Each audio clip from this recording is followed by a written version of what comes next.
Welcome, everyone. My name is Laura Sullivan, and I am the manager of BioBreak. So on behalf of the BioBreak organization, I'd like to thank everyone for attending the next installment of BioBreak's BYOC, Bring Your Own Coffee panels, the biweekly interactive web series we've been hosting.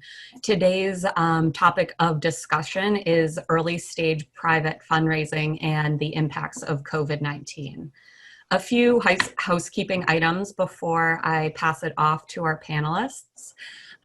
So this is an interactive panel, and we strongly recommend and encourage folks to submit questions for our panelists to address and talk about throughout this hour. So if you do hover over the bottom of your screen, you'll see the Q&A feature. So please feel free to submit questions throughout this hour.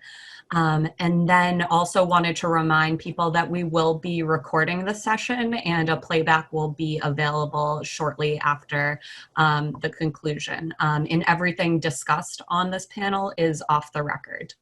Lastly, but certainly not least, we'd like to thank our sponsors, the first being Witham, a nationally ranked accounting firm, and second is Locust Walk, a global life science transaction firm. And now I will pass it over to our esteemed panelists to introduce themselves before they dive into discussion. And I'll kick it off to Barbara. Hi, everyone. It's so good to be here, and thanks for joining on a gorgeous day here in the Mid-Atlantic. I don't know about Boston, but I'm Barbara Schilberg, CEO of BioAdvance. We're an early stage fund, pre-seed, seed, and Series A, focused on the Mid-Atlantic. We've invested in regulated products since about 2003, and we also do some digital health investing. But we have a portfolio of about 95 companies, and we're an evergreen fund, so our business model is a little different. It allows us to be a little bit more patient and have a slightly longer timeline than a traditional venture fund. I'm going to ask Matt, why don't you give your bio first? Next. Thanks, Barbara. And hi, everyone. Good afternoon. Matt Cohen. I'm a partner here at Osage University Partners. Briefly, my background, I'm a PhD cell biologist by training.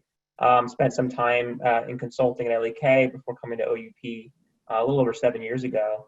Our fund is a venture capital fund. We invest almost exclusively in startups that have licensed or are based on research from universities and research institutions that we've partnered with.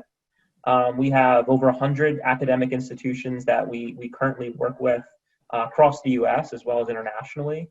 We're currently investing out of our third fund. It's a $273 million fund, and typically look to invest anywhere from a couple million in a seed round up to $10 million in a Series A or even later stage financing rounds. Within life sciences, we look at everything. We invest in therapeutics, devices, diagnostics, and tools. But I will add that the vast majority of what we do end up investing in tends to be therapeutics, and that's really across stages, sectors, modalities. We'll kind of look at everything and have made investments in all those areas. So that's me and us, but I'll ask Paulina if you could please introduce yourself. Thanks, Matt, and hi, everyone. So Paulina Hill at Omega Funds, which is a Boston-based venture capital firm that also has an office in Geneva. So we kind of span the ocean and do work on both sides, although the majority of what we invest in ends up being in the US. We're investing out of a $440 million fund, and we focus primarily on biotech. So like Matt, we can invest across sort of the broader gamut of healthcare. And that includes devices, diagnostics, but what we tend to end up focusing on is biotech and therapeutics. We also look at anything from company creation, very early stage, kind of de novo company creation out of the universities. So Kronos is a company that went public just last week that we were the seed investors in alongside Vita. And then, traditionally we were sort of secondary and crossover investors, so sort of still have that very later stage kind of practice as part of our repertoire. My background, so PhD in molecular medicine, and spent some time at MIT and Bob Langer's lab, who's a very prolific entrepreneur and started a number of companies. And then prior to joining Omega, I spent 7 years at Polaris, which is another Boston-based venture capital firm. And with that, I'll kick it over to Brian, I believe. Do I have the order right? That's right. Thank you, Paulina. So I'm Brian McVeigh. I spent 25 years at GSK, the last 15 of which in leadership roles in the Worldwide Business Development Organization. And I just got to the point where I needed to jump out into the biotech world about 3 years ago. So I've had a couple of roles within public and private biotechs. And I'm currently a co-founder and working on a seed financing for a startup company called BioTherapeutics, where we're advancing a novel non-viral gene delivery platform. And I've also joined as a venture partner with a fund called For Biocapital, which is based out of London and primarily invests in Europe and US and is focused in the areas of cell therapy and gene therapy and RNA technologies.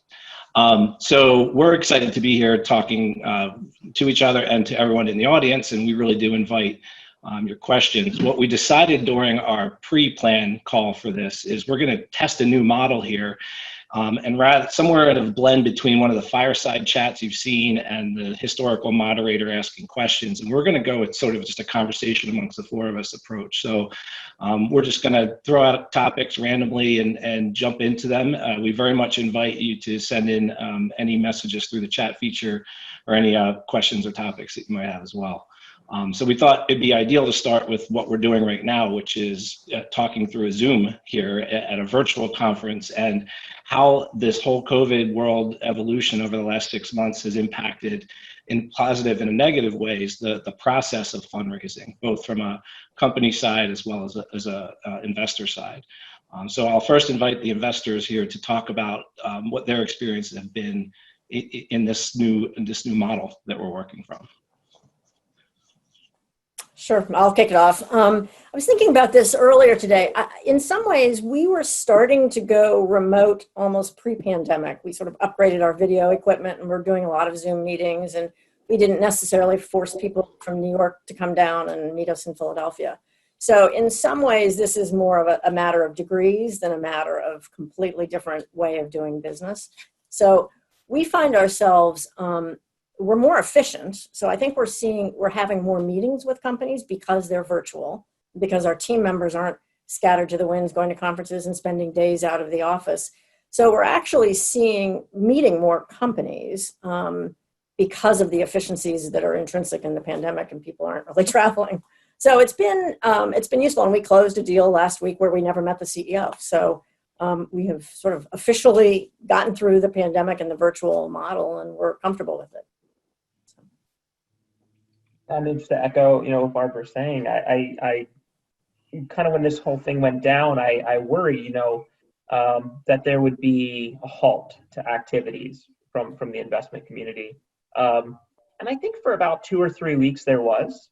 I think everyone wanted to figure out what are their own portfolio companies, their existing portfolio companies need, and everyone scrambled and had calls. I had, 40 calls in 2 weeks with the existing portfolio companies to figure out, okay, what do you need? What are your plans? When are you next fundraising? What's the impact to the lab and making progress in the budget?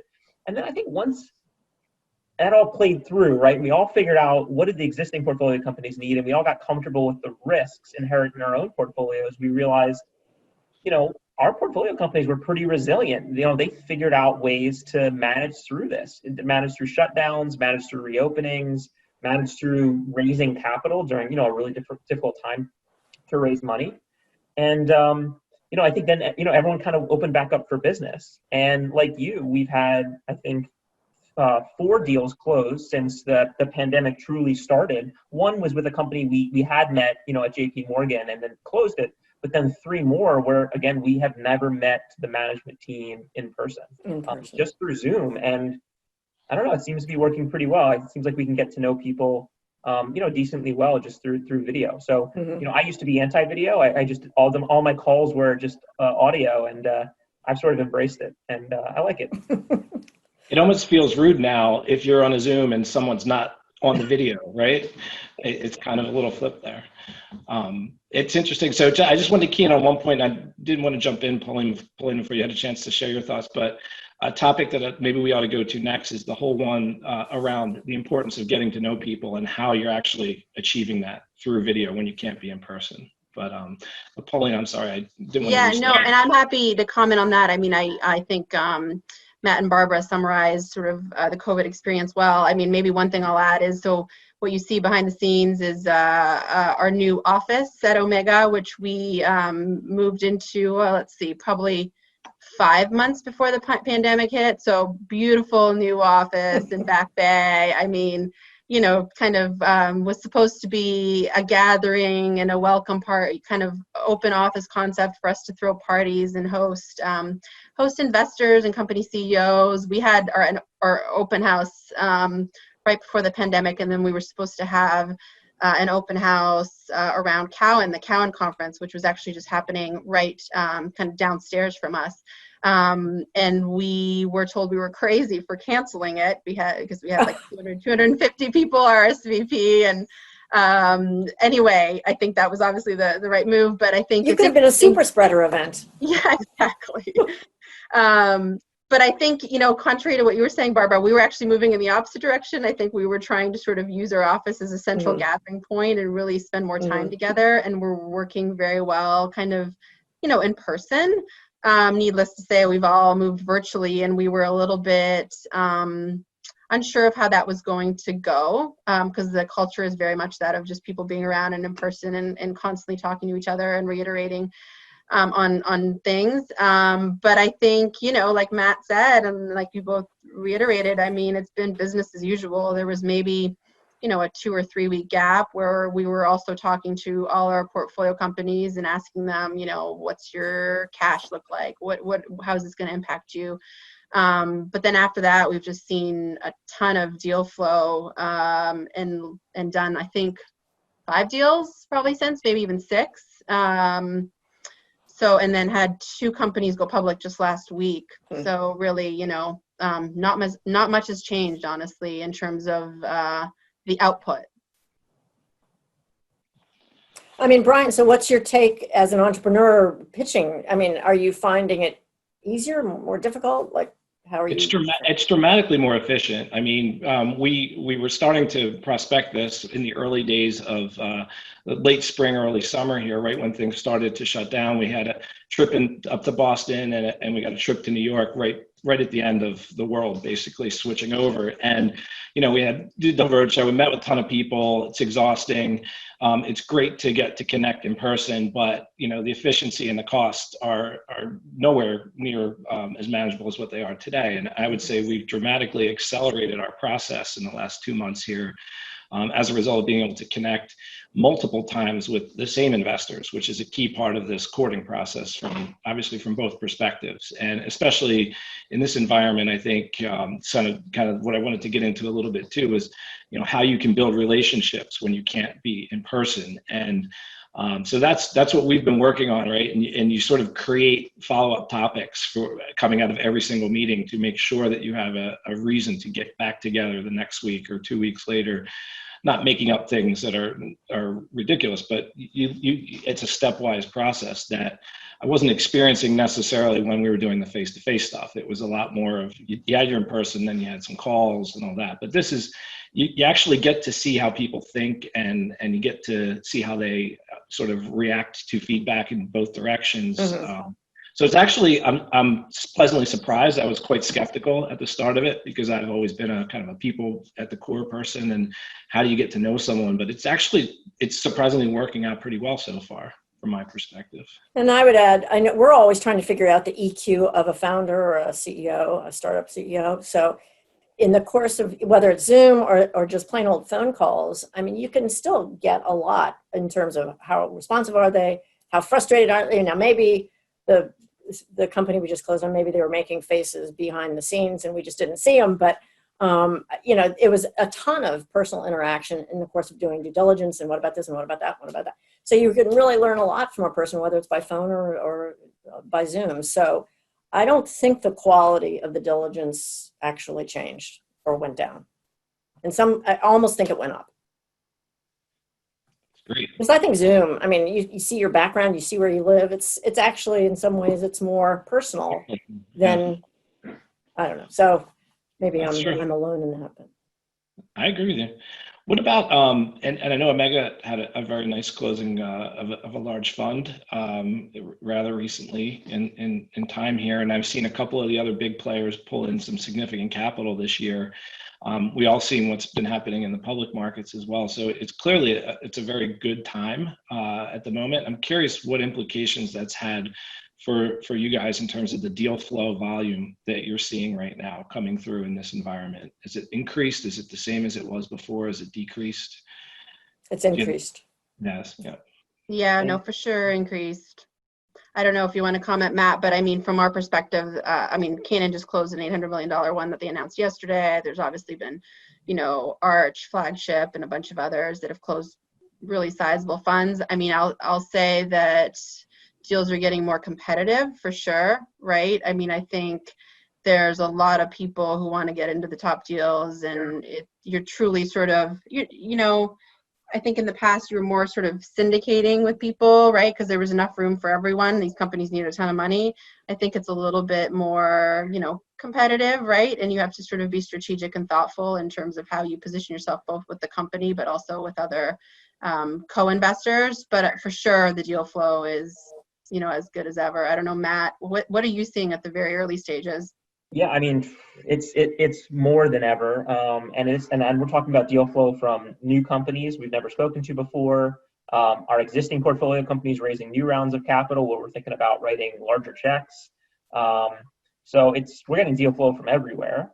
I want to add though that like something about the current model of Zoom and all the deal flow, and the reason why I think we're saying it's more than it's ever been is because it feels like there are no breaks anymore. It feels like it's relentless. It's relentless. I have calls all day back to back with lots of companies and lots of things going on, and I can schedule my day that way. It used to be I was going to go travel to Boston or San Francisco, so I had nothing on my calendar. A day. Yeah. I had nothing on my calendar for 2 or 3 hours, right? And like I would at least get to like unwind and like close my eyes for a second, or just think about conversations I've had or what my next steps are for something. And now it's like if I have gaps in my calendar, I either fill it or one of my colleagues fills it with something they want me to join. So I think it's good, I think, just for everyone to recognize globally that everyone just is very busy. And then you combine that with working from home for a lot of people and all the stresses there. I found that like, and there's a provocative question, a good one from Anil Goyal here, like what are the turnoffs to Zoom? And like, if you can't manage your Zoom, is that a reflection of like poor EQ from the CEO? I hope not. That's a great question, but like, I think there's just like a lot of leniency from people, right? Like, it's like your kids are in the background or the dog's barking. It's like, we all get it and it's totally fine. It's like human. And like, that's kind of what you were saying, Barbara. And I think I think so too. I think it makes it all very more personal than anything. Yeah, I mean, you can't really get a beer with somebody and sit down with somebody and just talk about life in like sort of the way we're used to. And nobody really wants to sit in front of their computer and drink a beer and like look at somebody else. That still feels a little bit weird. But so maybe you lose a little bit of the social aspect, I think, of getting to know somebody. But I still think from a business and investment perspective, you can really get to know somebody pretty well and how they think I do too. handle issues. And I think you touched on a key point there, Matt. I just want to pull out a little bit more for others who are raising capital at the moment. Joining up with a venture fund as a venture partner a couple months ago really gave me much more visibility to what goes on behind the scenes. And the VCs it's shocking, isn't it? Yeah. Are you turned off yet? The level of rigor that goes into diligence is absolutely astounding in a positive way. But so it's an appreciation I now have for the timelines that are involved actually in the process. And so if folks are thinking about raising capital, start a lot sooner than you think you need to, because it's going to take time for folks to do their diligence and to come along on things. So anyway, I wanted to not to interrupt, but that's the positive side of seeing inside venture. What's the negative, given that you're an entrepreneur coming in? There's not enough capital to deploy. Yeah. I mean, despite all the large funds that have been raised and all the LP investment that continues to come in the sector, we're living in the greatest scientific explosion in history. And so there are so many great ideas and so many neat opportunities that actually, I think in one way, what we're seeing is things that aren't making the cut 10 years ago would have been some of the stars, in my opinion. And so that's what I think is the downside. It's just, it's not scaled up yet enough. Yeah, Brian, there's a lot of dollars, but the industry of biotech venture capital is still limited. It's still a relatively small number of total funds out there, like compared to the tech venture capital world, for example. So what I was just saying about how busy we all are, like I legitimately would struggle, like if I got pitched a bunch of new things that I thought were interesting, like there aren't enough hours in the day for me right now to even work on everything. So when I send somebody back, like, this is interesting, but I'm really busy, give me a few weeks, it's not a polite, there is an interest. Like I think there's a genuine, like, I'm just really, really busy right now. It's hard. And I think people have been given the advice in the past, like, well, if a VC doesn't immediately, write you an email back saying they want to dig in, then they're not really interested. I don't know if that's entirely true in this current era of COVID, where I feel a bit like you're busier. I'm just busier. I just really am. And I'm less willing to just drop things for something I, find really interesting than maybe I used to be. Maybe it's because I have less time to think about what I want to do with everything. So like it's harder to prioritize, I think, in some ways, for me at least. So I think we're all still learning here, so I wouldn't, I think everyone on all sides needs to be flexible with each other and understand that it's hard and it's a long process, Brian. Like it takes a long time. Yeah. So let me play off something Matt said, though, because I think it's worth for the entrepreneurs who are on the phone. I do think the traditional venture fund model has become more concentrated, bigger funds, that sort of thing. So it is kind of a club, in some ways, almost a finite number of venture funds. On the other hand, I think over the last couple of years, there's been a boom in non-traditional investors, whether it's family offices or foundations doing investments or boutique funds or super angel funds, that sort of thing. So now I think the pathway for entrepreneurs is not necessarily start a company, go directly to the traditional venture funds. Sometimes it's very productive to get other money from non-traditional sources so that you can increase your value, de-risk the opportunity, and just sort of be ready for prime time. So I think it's a more difficult world to navigate because there are so many different investor groups now than just the traditional funds. But I think you have to be aware that there are two kinds. So I'll throw a third element in there, Barbara, which is the non-dilutive funding with business. Exactly. I count that. Yep. We're active. Our strategy that we're in the midst of, we're actively in dialogue with potential business development partners and VCs, and we're ultimately going to come to our decision of, is it make more sense to do a deal and create value first, or to get the investors around the table now? And I think that's become much more doable in this era because pharma companies have moved their deal making earlier and earlier and earlier and earlier as well. So if you've got some interesting platforms or technologies that you're looking at, also factor in the business development discussions maybe a bit earlier than you might have before. Hey, Brian, I want to ask you. Oh, go ahead, Paulina. No, I was just going to say Matt and I are involved in a company. Matt was there from day one. We joined in the Series B, but that closed $190 million non-dilutive upfront deal with Roche. This is Arrakis Therapeutics during COVID. I mean, it was a deal that was in discussion, obviously, for a very long period of time. And we, at least I don't know, maybe Matt, you were different, but I was definitely worried it could go sideways when COVID hit. But it closed, right? And to your point, Brian, all non-dilutive capital in the door for a company that obviously needs it, right? Because they're developing a broad platform and multiple targets that they're going after, and certainly helpful not to have to get diluted by investors in a case like that. Yeah. Brian, I wanted to ask you, there's been a bunch of questions and things coming in over the chat about, I think it's interesting, right? Like semi-virtual models and virtual models for companies, and then not being in one of the major hubs like Boston or San Francisco. So, you're not, Brian, you're not in one of the major hubs. I don't think you've moved. So, well, I would say Philly is the greatest place in the world. So I'm the only major hub. Exactly. I'll echo that. So, what's your take on like the semi-virtual, virtual, and then not being in Boston? And how has COVID leveled the playing field at all? Yeah, it's a great question, Matt. So the thing I did prior to the things I started doing this year was I was working at a Boston-based biotech, a publicly traded one, and I was actually going back and forth like many people have been doing over the last couple of years.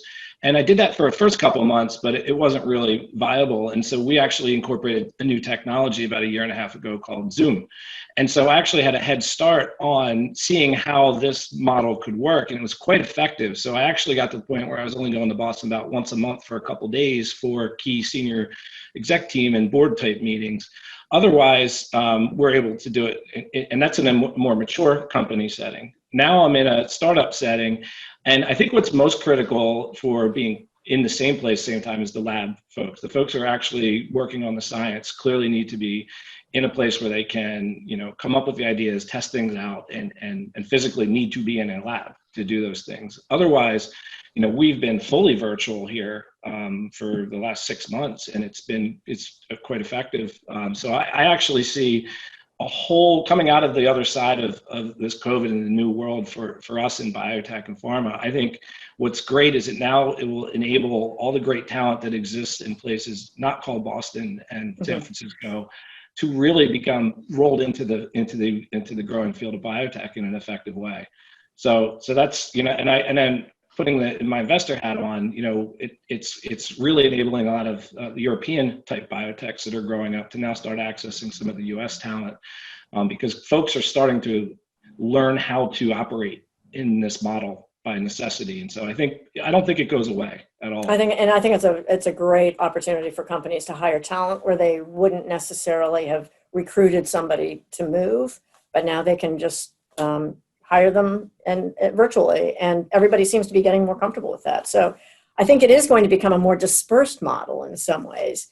It's not just virtual, but it's people in Philadelphia are taking jobs with a San Francisco company, but still staying in Philadelphia. So it's all getting diluted. It's kind of interesting. I think it's going to be permanent.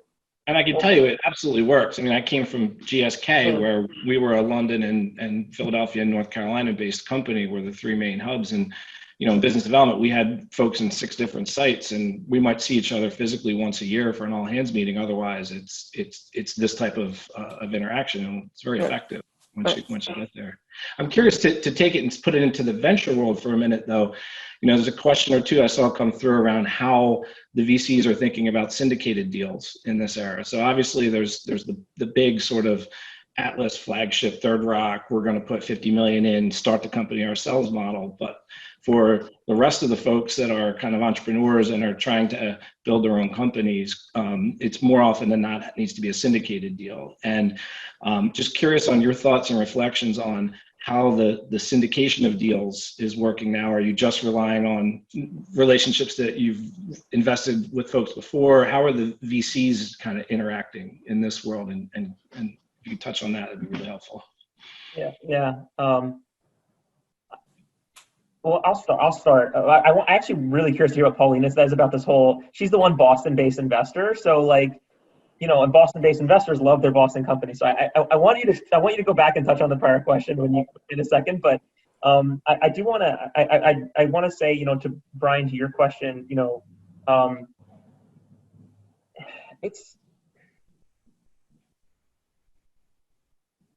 it's hard. I don't know. I don't know how to answer it. I don't know, Paulina, why don't you jump in? Yeah, I'm happy to answer it. I mean, I think, at least, my philosophy or our philosophy at Omega is most of these companies need more than one investor, right? So certainly there are groups like Atlas and Versant and others that do a really nice job of getting companies off the ground, but then very quickly, either sometimes on the ground floor or very quickly thereafter want to bring in a syndicate of investors.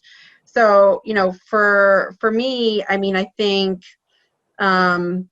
it's honestly in the company's best interest to have multiple investors. I mean, you don't want too many, I think, Brian, right? I mean, you should answer that question, right? Because you don't want a bunch of VCs who are all telling you different things, and you have to manage them all. But I think, having a single large shareholder can also be tricky, right? Yeah. And so I think it's beneficial to have a syndicate of deep-seated investors. So if the market does turn, oftentimes, I don't know, Matt, if you get this, but I get told, oh, you're too young to know how the market can really go and what happens in a downturn, right? It's not always like this, but I think, if the markets do turn, if the public markets aren't available, it's nice to have a syndicate of investors that can take a company to that next value inflection point. And so, maybe sometimes you can get a little bit more of the company if you do it yourself, or you only bring in one other party, but at least our position is it's good to work with multiple firms. One, that is the ecosystem that we live in, right? And two, I just think it's sort of the best practice for the industry.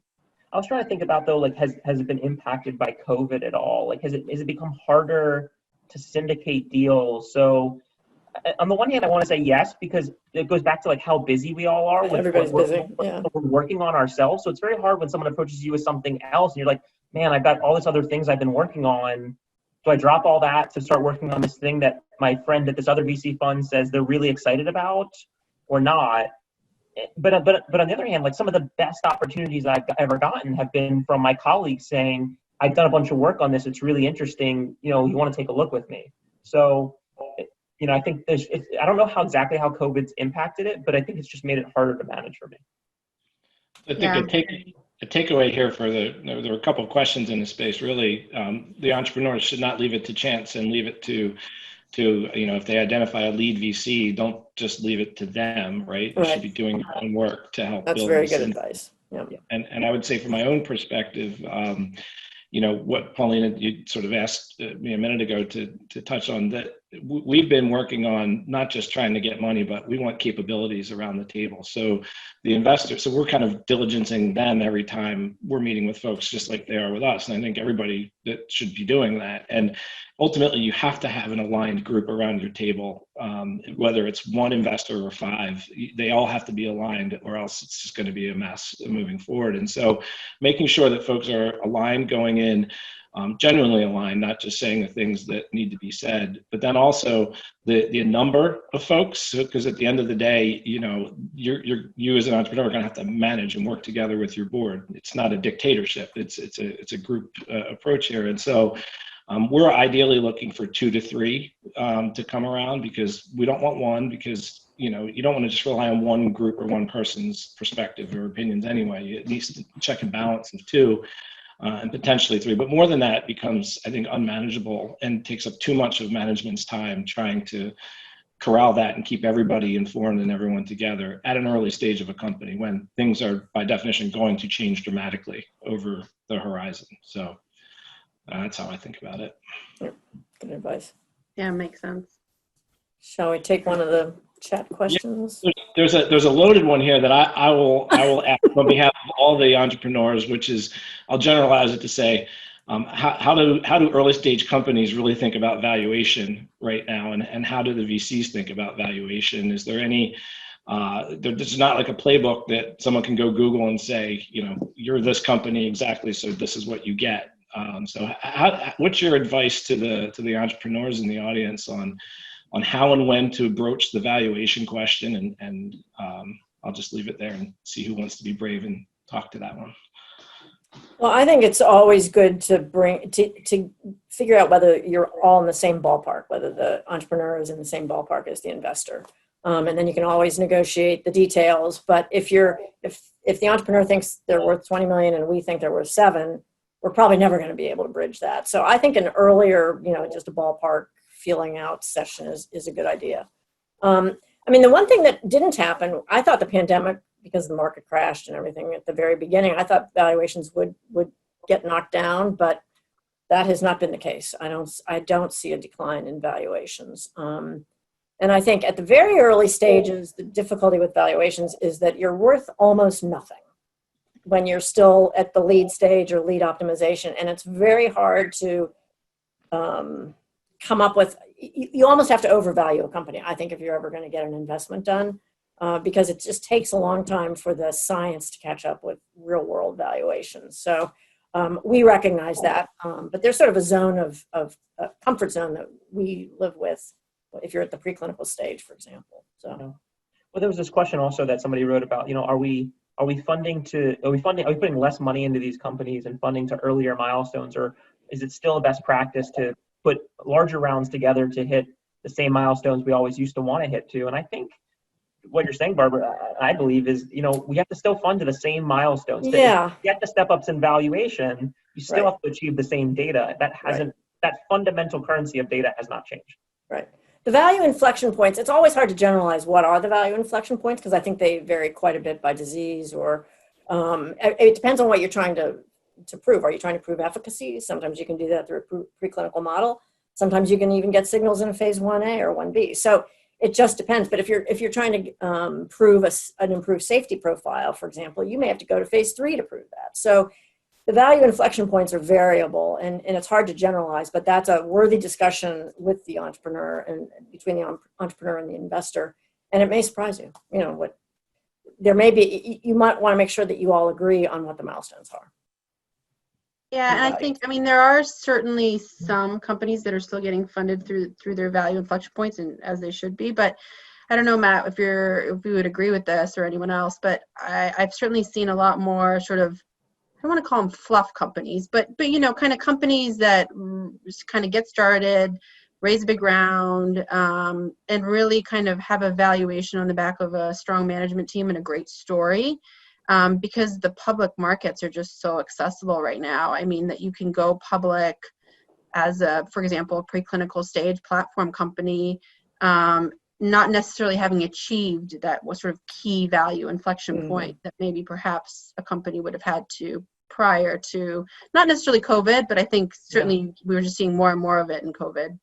Yeah, but do you see that though in the early stage? I think the IPO market is somewhat of a disconnect to the whole rest of the world, but I don't see the fluffiness at the early stages, private stages. Yeah, I was going to say, we're still disciplined in the sense that, we don't want to invest in rounds where we don't think it's enough capital to achieve the goal. Right, exactly. Assuming that it'll be easy to raise money later, so don't worry about it. We still try to stay a little bit disciplined there. I agree, with Paulina, we've been pitched companies and have seen some companies where they're raising X amount of dollars, and it's okay, well, why that much money? And it's like, well, it's a good round number and it gets us sort of here, but and we're planning to do a partnership or raise more money anyway, so don't worry about it. We haven't sort of, even with the fluffy IPO and crossover market, we still feel really great about that. Yeah. So one of the other topics we discussed a bit in the pre-call was how should emerging companies think about the upcoming JP Morgan, for instance? How are folks getting on with the whole virtual conference interactions versus, some people would go to conferences just to go bump into people and talk, and how that doesn't really work now in this model per se. And so just curious from the investor perspective, how do you think about your planning for JP Morgan as a general question, or a specific question, and a general question? How are you finding, are you attending virtual conferences? Are you not? If you are they effective? Be interested to hear from each of you on that. Other than not being able to have a beer with Matt like we usually do at least once or twice during the week, I am actually looking forward to not having to go to JP Morgan this year. I don't know if I'm, kind of the minority there or the majority, but that's certainly my perspective. I'd say from a portfolio company perspective, so we had a board meeting last week of a company that's kind of driving towards a key value inflection point and could potentially do a deal around something. I think the dialogue at the board level is still the same, right? You should still plan to use your JP Morgan the way that you would if it wasn't virtual, which is to get a deal done, right? And I think what the response has been is that, to Matt's earlier comment, you can just fit so many more of those meetings in, right? Because they're virtual, right? And so you can stagger them back to back to back. Whether that's a good thing or a bad thing, who knows, right? Because JP Morgan was already full of meetings, but at least you don't have to go across Union Square and try to plan for breaks in the rain. So I think our hope is that it's still going to be productive for the portfolio companies and for the investors to some degree, although I feel like we're just kind of talking more regularly now anyway, right? So it just becomes almost less important. I think since we function in the space that sort of bridges between venture and these non-traditional investors I've been talking about, we do go to conferences both for deal flow, and to meet some of these family offices that are otherwise very hard to find, and sort of finding the non-traditional investors and getting to know them. So I think if your company is thinking about that sort of financing strategy, I think conferences can be a very good place to go. I don't think you see a lot of the traditional Versants of the world at the non-JP Morgan conferences. I mean, I don't think you see a lot. Maybe a junior associate or something will be coming from a Versant or a 5 a.m. or something, but you're not going to meet, the traditional venture funds for the most part at these showcases and the Resis and biotech showcase, that sort of thing. JP Morgan, I think, is different. I mean, it's just a different quality entirely. Yeah. I mean, my take on the whole sort of virtual conference thing is, and I've been asked to be on some panels and things, recently for BioMJ and some others. I'm more than happy to be on panels and participate. The problem is because it's all virtual, I don't block off the rest of my day to participate in the rest of the conference. I block off the time I need to participate on the panel I'm on. Then I'm not physically at the conference, so I don't feel like my day has to be spent on conference activities. I feel like I can spend it doing all the other activities I would normally do in any given day. So I find myself participating in conferences from a panel perspective, but not really participating virtually in the other things that go on around these virtual conferences. Mm-hmm.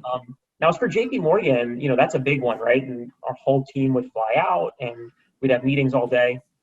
Our approach to JP Morgan had always more been to spend time meeting with our other co-investors face to face, as opposed to meeting with lots of companies.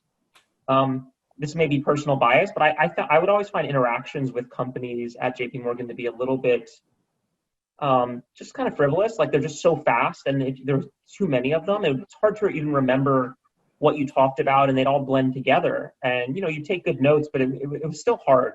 So I would only meet with companies at JP Morgan that I had previously already met with, whether that was virtually or not. And maybe it was a good opportunity to have a second meeting or a third meeting, a good opportunity to meet face-to-face in person, which we talked about maybe is less critical than we all believed. So it's a bit of a struggle with JP Morgan for us this year. I think what we'll do is we'll just spread out our activities. We'll do the same maybe meetings with all of our different co-investors and other VC funds we work with, maybe in December and across January, maybe even into February. No need to pack it into a single week or 2 weeks. And then, I think it's actually an opportunity for these companies. JP Morgan, like I said, it's sort of frivolous company interactions. Maybe now instead, I won't do like back-to-back 30-minute meetings or 45-minute meetings. I'll do, give actual companies I want to meet with, an hour virtually, give myself half-hour breaks in between, and have more meaningful dialogue and interaction, and not have to be like, sorry, time's up, I have to go walk to this other hotel 6 blocks away or I'm going to be late kind of interaction. So doesn't it just become an extension of what you already do, actually? I think so. Yeah, Right. I think so. So the question then becomes for these Is it folks a who don't thing? have a Rolodex, that were going to Yeah. JP Morgan to meet with people that they don't know how to meet. How do you get to? So I don't know, Barbara, Paulina, Brian, how do you access VCs or early stage investors if you don't have a deep network already? well, but that's why we do go to the Resis of the world, because that allows people to find us and we can find them. And it does take an enormous amount of time, Matt. I'm completely sympathetic. I mean, it's just like you get inundated with emails about, can you partner with us? And especially because we have a geographic focus, so half the time it's not even relevant. But it takes a tremendous amount of time. But that's why we do go to conferences, so that people have a chance to find us that otherwise can't. So. Yeah.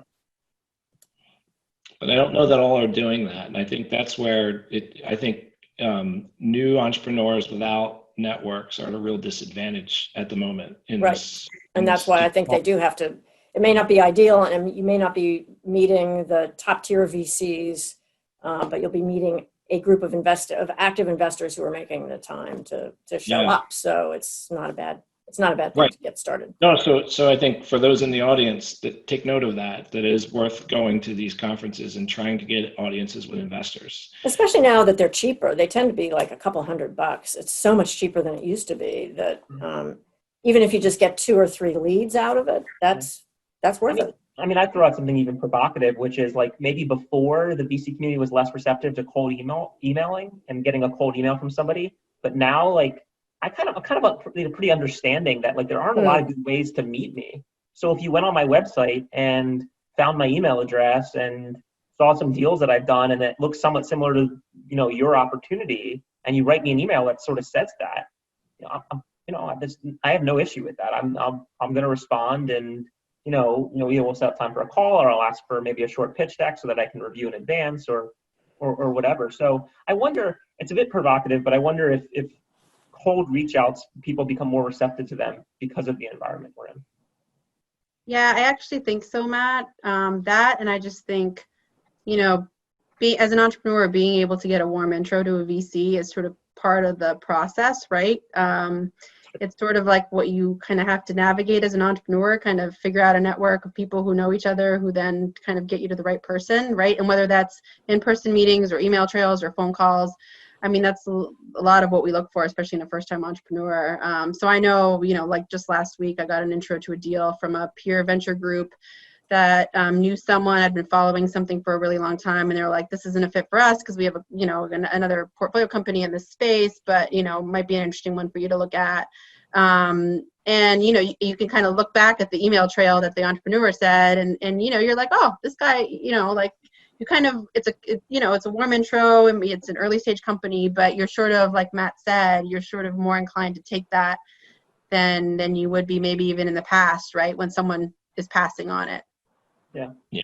And I think that's a really key point, Paulina, to entrepreneurs, like, really rack your brains. Think about everyone you've ever worked with and everyone you've ever met that could vouch for you, that you might be able to get a introduction through. Because there's a saying here in Philly we're fond of, which is hungry dogs run faster. That ties back to our Super Bowl victory over the Patriots, and it's really true. And I've gotten to experience it now as an entrepreneur here, and you challenge yourself in ways that you wouldn't normally. So you got to push yourself out of your comfort zone. Don't be afraid to ask for help. Don't be afraid to ask for feedback. Listen to feedback. Incorporate feedback. Don't get defensive, and that's what you got to do in this day and age to navigate.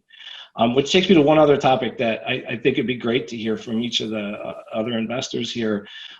Advice to folks on what not to do when they're interacting with you. So let's say that you've either taken the email and said they're worth looking at, or someone's introduced them and you're going to do a call with them. Folks are coming to the table now. I don't know if you have any nameless examples that you want to share of things that have gone wildly bad, or if just any general feedback you have for folks on what not to do. Well, non-starters for us are, if you send us a non-confidential deck with absolutely no data and say you have to have a confidentiality agreement in order to see the data, it's like, that's a non-starter. Yeah, my answer on this stuff is pretty simple when I get asked this question, which is like, don't be an asshole. Like, it's, you're still, even in the days of COVID, you're still trying to build a relationship, right? And sort of first impressions, emails, phone calls are even more important now than they were before, right? And so just try to make a good first impression and try to be someone that someone would want to work with, right? Because at the end of the day, it's a long-term partnership that we're all entering into. And to your point, Brian, earlier about you kind of interviewing the VCs as much as they're or diligencing the VCs as much as they're diligencing you. I mean, I think it kind of goes both ways, right? Hopefully the company is also assessing the VC and trying to figure out someone to work with that is also a pleasure to work with, right? And they will respect and trust and be able to build a long-term relationship with, because it is truly so important, even more important now than ever before.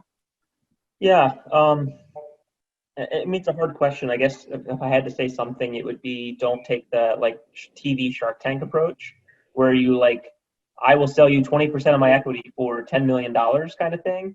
Don't put a valuation on what it is you're doing. At the very first time you talk to somebody, or in the deck you email them, saying here's what I think my company's worth. I find it a bit off-putting. I kind of want to build a relationship with somebody, and I agree with Barbara. You want to preview and make sure you're on the same page, but there's no need to really get into that unless there's mutual interest in working together at some level. And so better to assess whether there's a mutual fit first, and then you can figure out, well, okay, is there a financial fit? And if so, then you get into the details later. But I'm not a big fan of just, getting reached out with a deck that says, here's our valuation, take it, it almost feels like take it or leave it. And I find like in like boutique investment banks that early stage companies sometimes turn to when they have a hard time networking with investors, often put that kind of language in there where they sort of pre-bake the term sheet. That tends to be a turnoff. And I think if you get asked early on by an investor, my advice would be, just answer with, we're going to let the market flexible, and the market's going to dictate the term. We'll see what we get when we get term sheets. Yeah, actually, we don't really love getting opportunities in from bankers. I think that because in the end, we know that the proceeds from the financing are going to have to go and pay back the bankers. So we're not big fans of the banker opportunities. And I know it's done more. It seems like it's being done more and more, but we'd prefer just getting a cold email from somebody than getting it from a banker who, so. I see another theme in some of these questions too. It'd be good to hear some thoughts on appetites for investing in platform technologies versus single asset or one or two target-based companies. What are the current trends you're seeing there? We've always liked platforms. I think almost every deal done is a platform company. I looked at the Series A deals recently, and it's amazing how many are platform companies. Yeah, we do both. We do platforms and we do single assets. I think, so there's a handful of groups that only do one and only do other, and then a handful that'll look at both. We're in that kind of look at both group, and I think they both have value, and they can both add value to our diversity within our portfolio. Platforms, you can diversify risk for sure and have multiple assets and try to drive platform value, but they take a lot of capital to really, prove out often. Single assets can actually work really well in the COVID environment because we're all virtual. The best way to develop a single asset is cheaply, virtually through CROs with a skeleton crew of a management team, not building out big wet lab space and not having a large management team. The investment, the amount is lower. That means your valuation can be a little lower. The post money is lower. And, you can sell those kind of single assets for a couple $100 million and do really quite well. So I think interestingly, the current environment we find ourselves in may prove itself to, be useful for single assets, but there's a risk tolerance associated with doing those. If the asset fails, then it's a zero.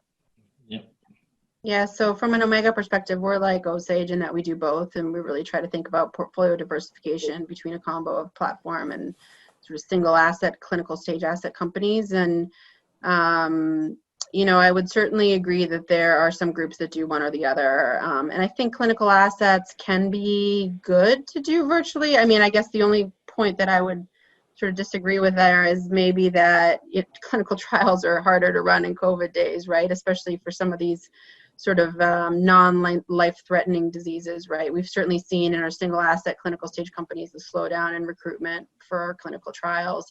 So the beauty of a platform is you could still do a lot of this stuff through CROs or virtually or have sort of a two-tiered day shift and a night shift for R&D in the lab. But I think, what we're seeing, I mean, at least from our perspective, so last week we had Kronos and Spruce go public. One was a single asset company and one was a platform. The platform companies tend to just have a higher valuation. Right. There's more interest in the marketplace for them, even if they're earlier stage for what it's worth. We're nearing the top of the hour, so before we lose everyone, I first and foremost would like to thank our panelists, Matt, Barbara, Paulina, and Brian. Thank you so much for participating in this. I know all of your advice, tips, and tricks that you shared throughout this hour will be greatly valued by our attendees. And thank you everyone for joining. And last thanks again to our sponsors, Locust Walk and Witham. In 2 weeks, the next panel on October 28th will be on tweener biotechs, therapeutic device hybrids. So you all will be receiving information on that by next week. Thank you again. Hopefully we will see everyone in person in the near future, but in the interim, please everyone stay safe, and thank you all again for attending. Thanks, Lauren. Thanks, everybody. Thank you, Good seeing you. Thanks, everyone. everyone. Bye-bye.